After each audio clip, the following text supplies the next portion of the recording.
pepperoni pizza pasta in 5 ingredients.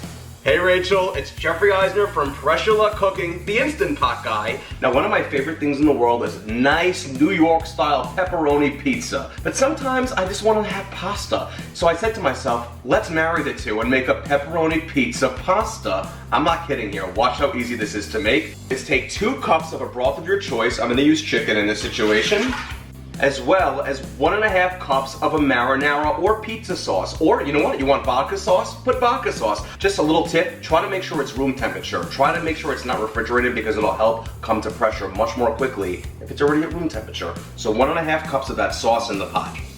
And our third ingredient, our pasta. My choice for this is gonna be large elbows. It's like a giant macaroni, but you can use any short form pasta, whatever you want. Just put it in the pot. And don't stir it, but just simply take like your wooden spatula and smooth it out so the pasta is nice and submerged underneath the liquid as best as possible. It's okay if some of it still peeks above. Great, that's it. I know, you think I'm kidding, right? That's all it took. Let's put that lid on the pot and we're going to hit the pressure cook button and we're gonna pressure cook this for 5 minutes. And now that we're done pressure cooking, we're gonna perform a quick release. Release the steam. And since the pin dropped, we can take our lid off and our pasta will have cooked perfectly. Now for my final ingredients, more marinara sauce, 2 more cups. I want this to be nice and saucy. Put it in the pot. And now if you had refrigerated sauce you're using, you could either just add it to the pot and hit the saute button and it'll make it hot, or you can just zap it in the microwave for a few moments beforehand.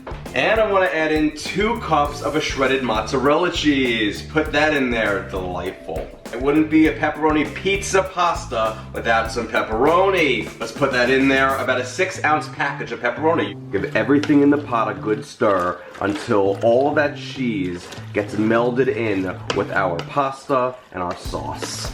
And just look at this, looking ooey, gooey, saucy, cheesy, and pepperoni-y. Are you seeing this? Hello, put it in a bowl.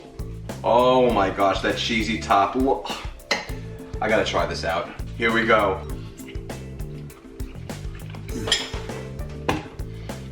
It's like pepperoni pizza, but it's a pasta.